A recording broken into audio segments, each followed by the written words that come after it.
Résistance, mot inventé pour éviter aux hommes de vivre à genoux. Jean-Michel Ribes.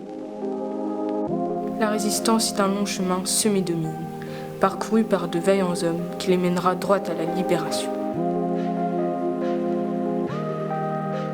La guerre apprend à tout perdre et à devenir ce que l'on n'était pas.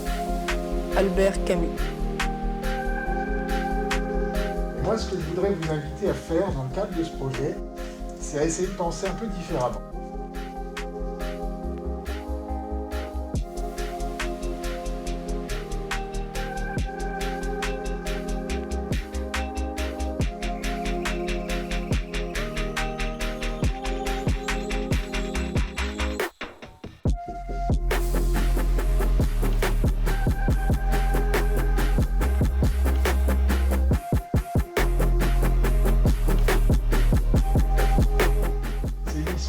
Qui a impliqué, pour sans doute beaucoup d'entre vous, si vous êtes originaire du secteur, qui a impliqué vos grands-parents, vos arrière-grands-parents.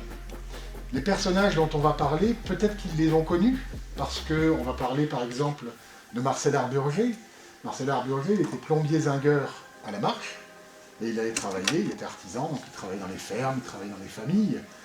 Adiba, bon, il a vécu 3 ans dans la région, on va y revenir, mais il a circulé dans tous les villages, il avait des points de chute comme ça dans pas mal de familles.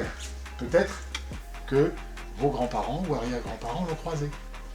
On va parler de Georges Froitier, qui était le directeur de l'école primaire. Faire vivre la mémoire, se rappeler de notre passé, c'est ne pas oublier. Théo Klein. J'ai vu Monsieur Salah, Mustapha et tous mes amis. Avec les années, il était devenu un clandestin professionnel. Ici, c'est l'étape de Tolincourt où vivait Adiba pendant la guerre.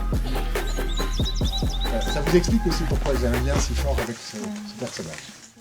C'est pour donner un message aux plus jeunes.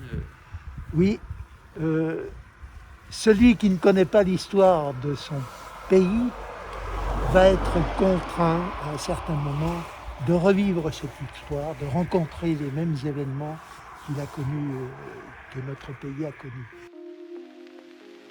Je n'aime pas l'expression devoir de mémoire. Le seul devoir, c'est d'enseigner et de transmettre. Simone Veil.